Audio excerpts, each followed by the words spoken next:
Welcome patrons! This week the topic was picked by the honored Elven over on my Patreon. Thomas commented, "A video on Darkspawn would be cool. I know you've done one about the Blight, but a video on Darkspawn specifically would be interesting, like the disturbing Broodmother from Dragon Age Origins, or that weird ones that can talk and stuff, lol. Weird stuff, man. Weird stuff." This is actually a topic I wanted to do along with the other videos on the Blight, but the topic just sort of got lost in the water somehow. So thank you, Thomas, for reading my mind on this. Anyway, with that, let's talk about Darkspawn. Oh, also before going any further, there are going to be some mentions of sexual violence. If this is something that's going to bother you, then you're going to want to skip a small part of the video. The part starts at this time code shown on the screen, and it ends at this times code listed below it. Types of Darkspawn. Before we get into the life of a Darkspawn, let's get into the different types. I'm breaking them up into 4 different categories here. The Tainted, the Born, the Unique, and the Children. The Tainted. Ghouls. Ghouls are any creature who contracts the Blight and doesn't die outright. This includes humans and all the other races, as well as animals. We see various people who are tainted in the game, and although they don't technically give you a definite time frame for when you start calling someone who is tainted a ghoul, it seems to be common to refer to them as such when they begin to lose their mind. Along with going insane and hearing the call of the Archdemons, their bodies seem to start to decay. Their hair starts to fall out, their nails break away, black splotches appear on the body, and their flesh will eventually decay and flake off. Even Grey Wardens, all of whom are infected with the Blight, are not immune to this. They just merely change at a slower rate. Eventually, all will become ghouls and head towards the call of the old gods. People who are tainted but have not taken the joining are believed to live a few months before the body finally wears out and they die. Like most Darkspawn, they are attracted to the call of the Archdemon and are a part of the horde of the attacking spawn. There are rumors of ghouls who help the Darkspawn by crafting armor for them, and some are even used to be food for Darkspawn and soon to be Brood Mothers. Some animal ghouls like the Bear's Karn and the Blight Wolves grow strange horns out of their bodies as well. The DA RPG notes that it can happen to humans and some other races, but we have yet to see any of this happen in game. Brood Mothers. As we see in Dragon Age Origins, some women are captured by the Darkspawn to be made into Brood Mothers. The process is gruesome, but also a bit debated. In the Codex entry, the difference between ghoul and broodmother is the person's sex, but as Hespeth describes in the game, there is an entire process involved to become a broodmother. She describes that women are beaten, violated, and forced to eat the flesh from other ghouls, and this turns them into broodmothers. The end result turns these women into mutated beings that birth all the Darkspawn. I do want to talk about the sexual violence here. While from most fans, and even I believe it's heavily hinted at that the Broodmothers were raped by the Darkspawn to become Broodmothers, it's technically danced around in the game. What I mean by this is, the game just uses the word violated, and talks about how the process is horrible. Here is the clip of Hespeth of what she says about it in game. 7th day she grew as in her mouth they spew. 8th day we hated as she is violated. 9th day she grins and devours her kin. Now she does feast, as she's become the beast. We are not cut. We are fed. Friends, and flesh, and blood, and bile, and all I could do was wish Laren went first. The men, they kill. They're merciful. But the women, they want to touch, to mold, to change until you are filled with them. That's where they come from. That's why they hate us. That's why they need us. That's why they take us. That's why they feed us. Violated technically can be many things, and I would include being force-fed your family as being violated. I mention this because I know sexual violence in media can really bother some people, and it's easy to understand why. Even though I would say that might have been the writer's intention, I think it's a valid interpretation to say that the creation of broodmothers doesn't involve sexual violence.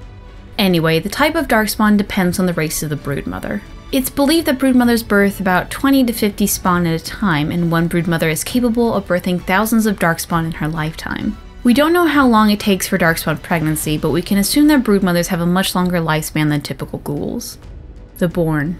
Now going into this, most of the information we have on Darkspawn come from Dragon Age Origins and the Dragon Age role-playing game set, both of which are somewhat old. And this is something to bring up because as of Dragon Age 2, the Darkspawn seem to have gotten a redesign. This changes a few things about the Darkspawn and that I'll mention along the way. Hurlock. Hurlocks are born of human broodmothers.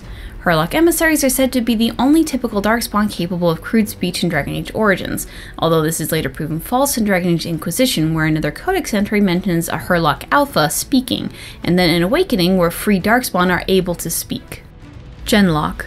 Born from Dwarven Broodmothers, these also seem to be the most common type of Darkspawn as well, making up a large bulk of the Horde, perhaps because most of the Dwarven population was ruined by the Darkspawn so many years ago. In the Dragon Age role-playing game, they are described as generally being shorter than dwarves, but as of the redesign, I don't know if that's true. Much like their non-tainted counterparts, Genlocks are used to mine lyrium for the Horde, although it's never stated or shown what the Darkspawn do with lyrium, or as this information comes from the DA RPG, if they actually mine lyrium in the games. What's interesting about Genlocks is that despite dwarves being unable to use magic, Genlocks don't have that problem. I'll go more into why that may be later, but it's described that Genlock emissaries are only seen during a blight. Shrieks. Born from elven broodmothers, these Darkspawn are typically used as assassins, sneaking up to attacks from the shadows and even using poison made from their own blood. While we don't see emissaries of this type of Darkspawn in Dragon Age Origins, all of Dragon Age Inquisition seem to be shrieks, as the pointy ears. Although Genlocks had pointy ears once upon a time, so who knows if that's true. Fun facts, most of the names of the Darkspawn are from the Anderfeld's native language, and before the nickname of Shriek stuck, they were called Sharlocks. Ogre. Born from Qunari broodmothers, these are also the rarest type of Darkspawn. These typically are used almost like large battering rams during times of the Blight, barreling their way through the armies of Thetis. In Grey Warden lore, it's believed that they can regenerate from wounds quickly, and it's best to burn dead ogres just in case they are not completely dead. Emissaries and Alphas. Alphas are Darkspawn that tend to be bigger and stronger than others of its brood, and later become leaders of the troops during attacks. Emissaries are mages. In Dragon Age Origins, there are two different types of emissaries, Hurlock and Genlock, and they're pretty similar to each other. In Dragon Age Inquisition, the emissaries seem to be mostly shrieks. It's described that magic used by emissaries are unlike any other type of magic, although it's apparently most similar to blood magic. Like I mentioned earlier, Genlock emissaries seem to go against what we know about dwarves and their magic. While I can't say for certain that this is the reason why, here's a quick theory I have. We see Volta use magic once connected to a Titan. Perhaps the Genlocks are connected to the Blight in a similar fashion, which makes them able to use Blight-based magics. The unique. The Magisters. Obviously, the first Darkspawn are considered to be the Tevinter Magisters that brought the Blight into the world of Thetis, at least that's what the Chantry story says.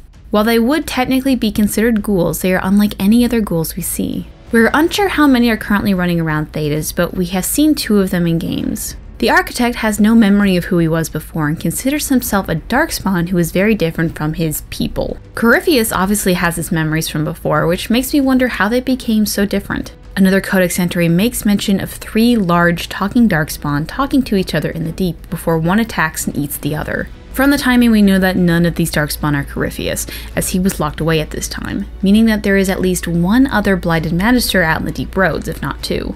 The Awakened. The main plot of Dragon Age Awakening is that the Architect was able to make a ritual similar to the Joining, but for the Darkspawn. They would ingest the blood of a Grey Warden, and the Darkspawn would be able to ignore the call of the Archdemon, making them more human-like in their actions, or completely crazy and wanting to hear the song once more. This plot has honestly not really been explored outside of the DLC. Honestly, the entire DLC seems to have been ignored for the most part, but depending on your choices, there are Darkspawn that can roam Ferelden pretending to be human, and also accidentally spreading the Blight. The Architect was very adamant in creating peace between the humans and Darkspawn, and believed that this joining was the only way to do so. It's unknown if he still carries out this process if alive, so there may be more out there that we don't know about. Perhaps even the Darkspawn that were freed might have done this ritual and others spawned themselves if they knew how. The Archdemon. Technically, an Archdemon could be counted as a ghoul, as it's a tainted old god. While the Archdemon takes the form of a dragon, we aren't actually sure if the old gods are actually dragons. Ancient Tevinters believe that they only took the form of a dragon, but they were actually powerful spirits. Archdemons lead the Darkspawn during the times of a Blight, and when there is no Blight, Darkspawn are searching for another old god to taint to lead them. Honestly, Archdemons deserve their own video with how much they have going on, but the basics are this. From the Darkspawn Chronicles DLC, we have an example of how the Archdemon talks to its followers, and that somehow beams direction straight into the minds of all that it leads via the call. We also know that wardens who are closer to their calling are sometimes able to understand what the Archdemon says, but newer members, like your Warden and Alistair, are not able to. The Children. These Darkspawn are only found in the Awakening DLC, and probably won't be seen after that because they are birthed from the mother who you end up killing at the end. While these little monsters have no connection to the Archdemon, they don't seem to have any intelligence behind them, which makes one wonder how the call of the Archdemon affects the birth of Darkspawn. We do know that there is some sort of childhood to Darkspawn though, so perhaps the reason that these things seem so unintelligent is because they're actually just babies. And perhaps this is something of what Darkspawn look like when they're children. It's this very bizarre what-if scenario. Anyway, they start out as these little grub things and then grow into creepy, not quite grubs, and then this horror of spindly legs. To grow, they need to eat, and therefore are seen doing nothing but eating, and their diet consists of mostly other Darkspawn, it seems. Biology. We know that Darkspawn are born and even have an infancy and childhood stage, although apparently they grow out of it fast, learning to walk in just a few weeks. Which, I don't know what is worse. Brood Mothers are the image of toddler Darkspawn. Darkspawn children will compete and often kill each other, helping to thin out the weak spawn from the herd. We don't know too much about Darkspawn biology, though it has been studied by both the Grey Wardens and Tevinter Imperium. So far, the player characters and resources we have just don't talk much about it. We know that they are capable of speech, but most do not speak. We know that they bleed and that their blood is red and burns when you touch it. Darkspawn also eat, although they don't actually need to. Isabella also makes a reference to them pissing on things, although this might just be Isabella being Isabella rather than an actual lore fact. The DA RPG book also describes that Darkspawn can come in different skin tones and some even have hair, which is always black. Culture.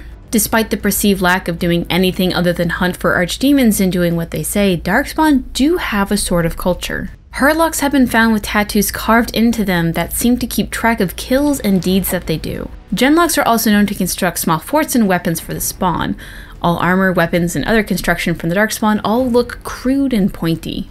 As mentioned before, alphas are leaders and troops, and rise above the rest just by being larger and more powerful. It's said that in times where there is not a blight, alphas will wage wars against each other for turf in the deep roads. And that, dear patrons, is all that we know of the Darkspawn. Thank you so much for Thomas for sending in the question, and to the Honored Elven on Patreon for helping me pick a topic. Do you still have lingering questions, proof that I'm wrong, comments about your own fan theory? Feel free to tweet me at @Gilderthon on Twitter or send a PM to user Gillanon on Reddit. Teresh Shiral.